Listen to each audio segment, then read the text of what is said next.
Hey everyone, it's me, Rai, and I wanted to tell you a little bit about sketchbooking. I'm going to start a new sketchbook, and I was wondering if you would take the journey with me to actually finally fill up a complete sketchbook. Here's an example of what my sketchbooks kind of end up looking like. They have a couple good drawings, a couple real sketchy drawings, which are fine too, but then they're like completely empty after. This one's probably the saddest sketchbook I started. I was really excited about starting it. It's an etcher sketchbook, so it's really nice watercolor paper, and then after this, it's just all blank. If you've been listening to my videos, you know I have a lot of ADHD, and I have suffered from OCD a little bit as well. So those two things combined, I think, really keep me from completing a sketchbook. I like certain parts of my sketchbook, and then I really hate other parts of the spread. Not hate, but just dislike. So I feel like it makes me easily just want to switch sketchbooks. Also, like kind of making complete looking pieces like this sometimes, and then other times like being explosive and expressive, and other times like really exploring the cropping of a sketchbook. And this sketchbook I feel like I was the most proud of, and I thought I was going to be able to finish it, and I didn't. I started doing a lot of ink drawing, going back in later and kind of filling it in, making up the colors as I go. And this one was one of my favorite spreads. On my drive home, I took a photo. I love this page. This might be one of my favorite pages. I also love this page a lot too. And I think that's kind of where I'm going to go with my future sketchbooks, is a lot of just drawing and doodling mostly. Observation ones, I like to like these blind contour ones, but it's not something, I don't know, we'll see. I don't want to put too many parameters on what my first filled out sketchbook will look like. I do take little notes sometimes, but yeah, it ends up being completely empty in the end, and you could see I was kind of losing steam on this one, and it ended. I think I always loved the idea of a sketchbook. I've always seen people's sketchbooks, and I am a sucker for beautiful sketchbooks like this. The Perfect Sketchbook by Etcher. I was like, oh, I'm going to do a watercolor in every page. Luckily, I haven't touched it, so I wasn't able to give up on it just yet, but I figured before I go into the Perfect Sketchbook, let me just use kind of a cheaper sketchbook. This has this beautiful Fabriano paper, the deckled edges, and it's pretty pricey. I don't know, it costs dozens and dozens of dollars. So I didn't want to go into it quite yet. I love this pocket too. You could see this is not sponsored by Etcher in any way. It's just a sketchbook I thought was very beautiful. And one day I hope to fill it up. So this is the beginning of my journey filling up a sketchbook. Today I'm going to be using a moleskin sketchbook. I figured I'd do it on watercolor paper because I didn't want to feel limited. I wanted to be able, it's a little damaged already, but it's okay. Dropped it a few times in my studio. But I wanted to work with something a little less costly than the Perfect Sketchbook by Etcher. So I'm using this moleskin watercolor book, and it's nice. I like it. It kind of has a lot of spreads, but try not to be intimidated by it at all. I figured I was trying to think of something I could do while I'm drawing, because I wanted to show real-time drawing. A lot of people ask me, people actually like my sketchbooks. I have probably like a dozen or so, and I show them at demos. I work for Winsor Newton from time to time, and I do little demos of materials. And I take a sketchbook because I want to show how great watercolors or some of our materials are for sketchbooks. But it's not performative at all. Like, I filled up the sketchbook because I was excited, but now I really want to show how I use the materials I use. I'm going to be using like a lot of pens and things, but I also want to, just talk about what goes through my head. So this first pen I'm going to use on this first day is one of my favorite pens. It is, oh my God, I'm going to butcher the name. A TWSBI VAC 700R. They're made in Taiwan. They're really beautiful. I fill it up with Winsor Newton ink because I have a lot of the materials around my studio, having done work for them. And I'm going to use this fountain pen because I felt like, I might as well use the best materials kind of I have and tools that I absolutely love. So, but I figured during the series, since it's going to be a lot of downtime with me drawing, each video is probably going to be like 15 to 30 minutes, depending how big my sketches are. So I figured might as well talk about the materials I'm using, but also, I don't know if there's any downtime, I'll just talk about some fun stories that I've kind of lived through as an artist or just as a person. I have this favorite guilty pleasure podcast, which should not be a guilty pleasure because it's absolutely amazing. It's called Normal Gossip, and they just serve up these big, anonymized, juicy gossip stories that I absolutely love. So in future episodes, I'll be kind of telling little stories about my life, some funny ones that I've heard from friends, or just ones that I've lived through myself. Sometimes it might be a little bit fictionized. Just I feel like everyone's retelling of a story is kind of fictionalized in a way because it's coming from just one perspective. So just take my stories with a grain of salt, and please don't judge me too harshly. But yeah. But today I'm going to mostly just be talking about my sketchbook experiences, and I'm not really going to tell a story at all, but I'll just talk about kind of what's been holding me back, I feel like, from tackling filling up a sketchbook. To start off, I feel like the main reason why I'm so intimidated by sketchbooks or filling one up is because of just the way I'm wired and built. I feel like if you've seen my studio work, if you go to my website, ryanmartinart.com, you'll see I have so many different working styles. I try to make the cover page of my website really reflect who I am now and not be ashamed by it.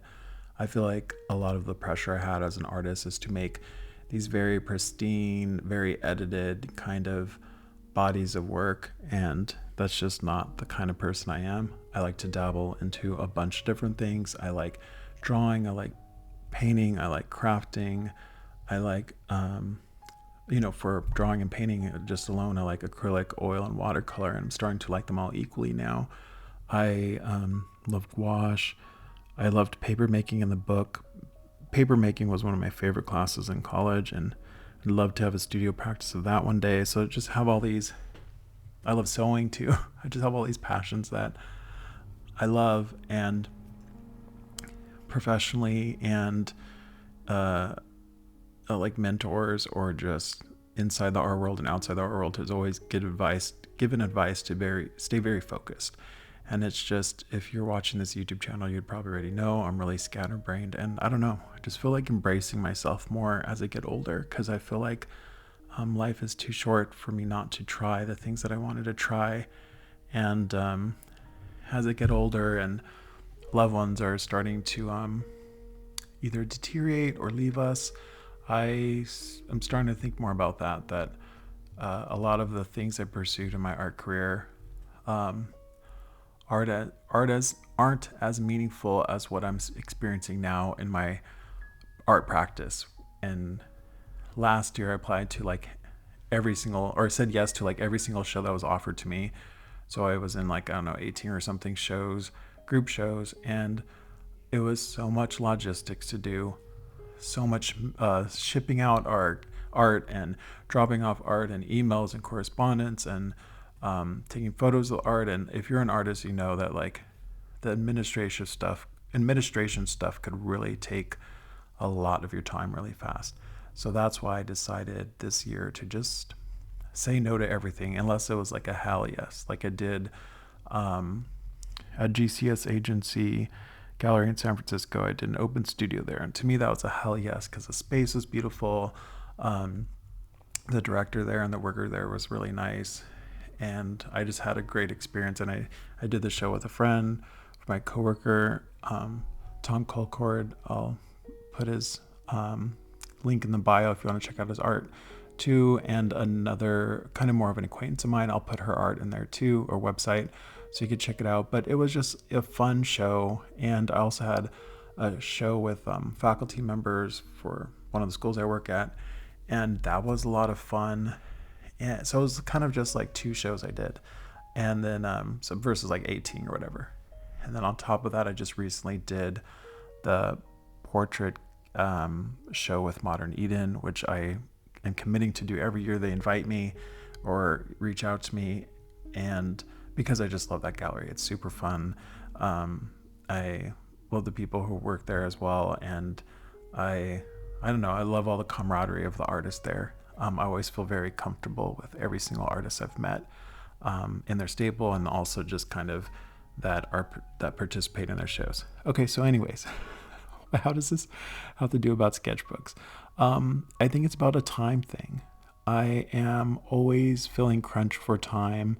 I don't want to share any sad stories because I feel like it is a real privilege to work full time in a creative field, like teaching and being an art educator. But doing that more than full time, it leaves very minimal time for studio work. So when I think of sketchbooking, I think of work that is more personal, that won't be shared, or that I won't. It's not about selling it anymore too, since I'm able to provide for myself outside of income from art. But it's more so about, like, sketchbooking makes me feel like that I'm putting down expressions that I can't kill two birds with one stone with, if that makes sense. And that's probably me being very naive about sketchbooks, because why not exhibit sketchbooks, or why not put on a sketchbook show, or look for a sketchbook show or something I could participate in. But predominantly, I felt it a lot easier to work on loose leaf, because I could, if there's a piece I'm really happy with or somebody likes, it's very easily able to kind of ship out and put it in a show, or to give it to somebody or sell it to somebody. And yeah, I feel like in the sketchbook, I feel like my OCD makes me scared of having to cut a drawing out of my sketchbook, like if somebody really likes it, or that somebody very close to me that I want to give it to or gift it to or sell it to. Yeah, so for that reason, I've always more strongly preferred loose leaf sketches. I also think a lot of it has to do with just how I grew up. I'm super old. No, I feel really young at heart. But to a lot of you, if you're a younger viewer, like in your teens, early 20s, I'm a lot older. And I remember track paper, when printer paper was on a track, and it had like a perforated edge where you could like rip it and tear it and stuff. And my earliest memories is drawing on that paper that we had. And I'll try to find a photo of me. I have a photo of me somewhere of me drawing on printer paper. And that was my life. My mom would bring me home a ream of paper, and I would draw on the entire ream of paper, like however many 100 sheets they have. And I would go through it quite fast. I would just sketch all the time, and I'd sketch Lion King, Little Mermaid, whatever movie was coming out. I would just sketch it, Beauty and the Beast. And anytime my friends wanted to sketch, I'd sketch it. Anytime an aunt or my grandma, I always wanted to sketch a bunch of Disney things. So I'd sketch a bunch of Disney cartoons, and Jurassic Park came out, and then forget it. I was obsessed with dinosaurs and drew dinosaurs for years. But yeah, so loose leaf is something that I just grew up on, and I feel the most comfortable with. And I still have a stack of loose leaf drawings from my childhood that I really love and obsess over. But I haven't looked at them in quite a while, but I love the idea that I saved them. It would have been nice though if they were in a sketchbook, because then they wouldn't have been as edited. I really wanted to see drawings that got lost, or probably given away drawings to friends who didn't take care of them well because we were kids or whatever. But so I'm always thinking about those drawings, like, oh, what would have happened if it was on a sketchbook? I'd have much larger of a history or something in my sketchbooks. But anyway, so that's just kind of, I guess, a regret I have, is like I wish I sketchbooked more. In high school, I drew in notebooks a lot, but still I preferred loose leaf paper. I did My parents were very supportive with my art practice as a young adult in high school and before that. But I really am glad that they had me get a binder together and start putting it in plastic sleeves. So I almost have a sketchbook from my teens of all the stuff I did in loose leaf. And in high school, we had to keep, I think it was in high school, well, no, college, we had to keep a sketchbook, but in high school, we had a sketchbook too. So I have a couple of those that I saved and has drawings of friends and things like that in there and experiments. And when I look back at it, I'm like, wow, I was a really skilled drawer. But now I kind of like, I mean, you could see now it's just I've developed a style, which kind of, in some ways, coddles my laziness of certain things. But I used to like shade things meticulously and render things very well. And now I'm just kind of like, oh, let's hatch it in real quick. And I try to do a lot of shorthand, I feel like, because for certain things. And I like this process you're seeing me do now because it's very shorthand. I don't have to shade. I don't have to blend and render things so perfectly. I could just kind of, I don't know, almost like woodcut, just go for it and get my design across, and I don't have to worry about rendering it so much or spending all that extra time to shade all these different values. What I also think that's cool about sketchbooks, like when I look through them, the ones I do have from high school that again are not complete. I never completed one, but they were the wire bound ones. So I ripped out a lot of things I didn't like. What I like about a bound sketchbook is the thought that I have to improvise with a page I don't like. So in this sketchbook, I'm sure there's going to be a spread I don't like. I'm curious to see what I would do now. Maybe I would sew in some paper or paste some paper over it like a lot of people do and redraw something in. So I'm curious what I would do.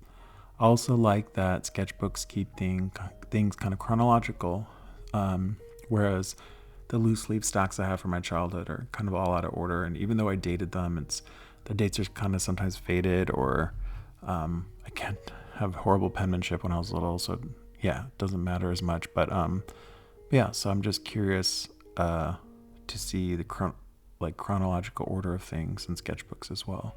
So I'm wondering if I do survive, 20, 40, whatever years, how will this look to me then, and what would I think of the chronology of it?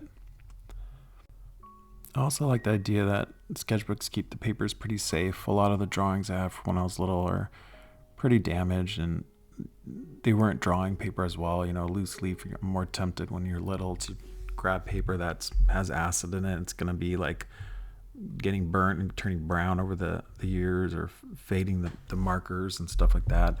Now I'm using, with sketchbooks, you feel more guaranteed that it's going to be archival materials used. So yeah, something to think about as well, I guess. With loose leaf though, I feel like it allowed me to really have more experimentation, like not feeling like I had any pressure. If no one could see it, if I didn't like it, my parents wouldn't have to see it. I'd fold it up and throw it away. Whereas in a sketchbook, if people always in high school wanted to see my sketchbook, and that's where I was like, people are like more drawn to see it, versus if you have a stack of paper at home hidden in a drawer. I guess I could hide my sketchbooks in a drawer, but this is quite the opposite, I guess, on posting them on YouTube. But yeah, I was always concerned about what people were going to think and judging it. And I think that's one thing I liked about sketchbooks, is I thought it was a very private thing, but when my own experiences showed that it kind of wasn't. People were always drawn to kind of see my sketchbook. And that's something, I guess, that worried me at the time and made me skittish about experimenting in my sketchbooks, because if something went bad, there would still be an audience. No matter how personal my sketchbook felt, people were still going to see it. So with the last, third of this video, I do want to talk about what my ideas are now for sketchbooks, how I'm coming into this, how I'm approaching it. I think I'm just gonna, for this sketchbook, It's just my warm-up one. I'm like, I am going to finish this sketchbook if it's the last freaking thing I do. Because I've had it with not finishing sketchbooks, and I'm like, well, at least I'm calling myself out on YouTube, and you can all keep me accountable.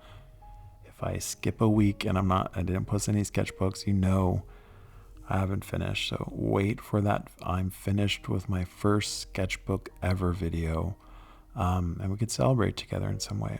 So what I'm asking is kind of like a hive mind thing, is what are your good sketchbook ideas? What sketchbookers do you watch? And I'm curious to learning more about sketchbooking. I know I'm a stubborn kind of jerk sometimes, and I do get really particular about what I want to do when it comes to art making. I feel like that's the one place where I could be shallow and do what I want and have my freedom, and I should have my freedoms there. So, but at the same time, I do want to hear you out, because I get really inspired when I see people filling up their sketchbooks. And I always thought about making a sketchbook with every page being beautiful in a way, or aesthetically pleasing, in my opinion, to me. That's something I always wanted to do. And then on the flip side, on the other side of the spectrum, possibly, I always wanted to just have at it in my sketchbook.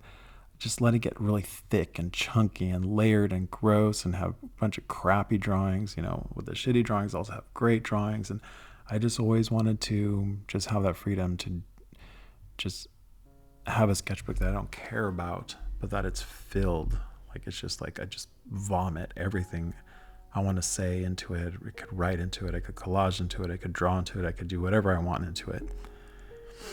So I feel like that's the direction I hope to go, but I feel like I'm going to start with what I know.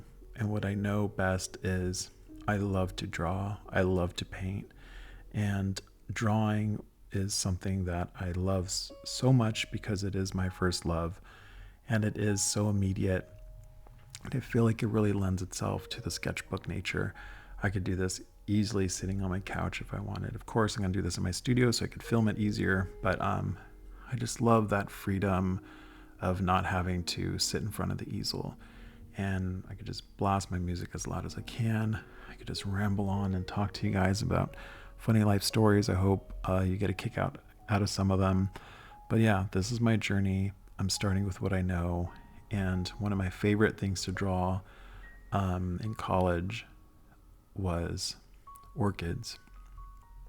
And my mom and a lot of my family collected orchids, and they're just these beautiful, untouchable beings that are so delicate, and they're so alien too. They don't look like, to me, any other flowers. They have these like little pods that kind of reach out, and their leaves are kind of really thick and odd to me, and their roots are even more odd. They're just kind of hanging out. They don't even need like soil, because they like grow in trees or whatever, and bark. And I don't know, just they always captured my imagination of what like alien planets would look like.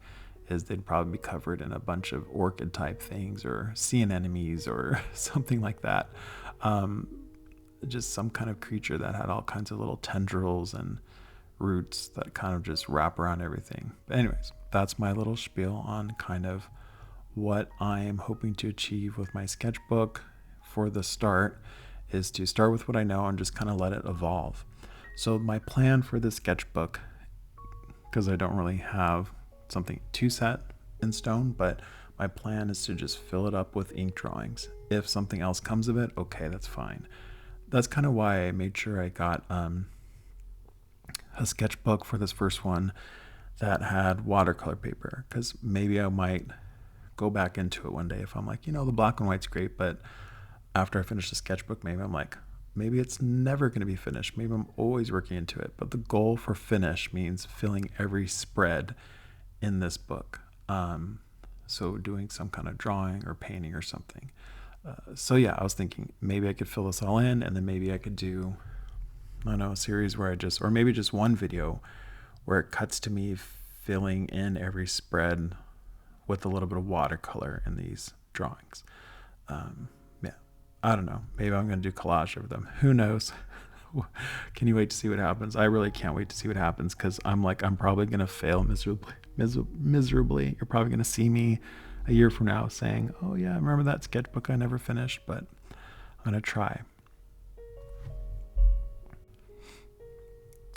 Even from this first drawing, I'm learning a lot about myself sketchbooking. I was like, let me use this fancy pen. But as much as I love this pen, I'm kind of like, I really wish I had something that was a little easier to hold, like smaller and lighter, if I'm going to be doing a ton of these videos. So I think next time I'm going to use Winsor Newton fine liner. They're basically like microns. I'll probably talk about it more in the next video, but something just lighter to the hand, a little easier to use. This one, fountain pens are glorious, but sometimes they'll skip a little more. They're very organic in that way, and as much as I love that, if I'm going to be filling in a lot of sketchbook pages, I want to be as comfortable as possible.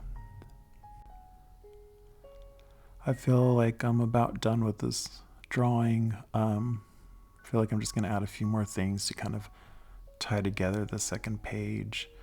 I hope you enjoyed this video. If you did, please like, subscribe, and share. And I'm going to hopefully have a playlist of these videos by the end of the week because I'll have hopefully a couple videos posted.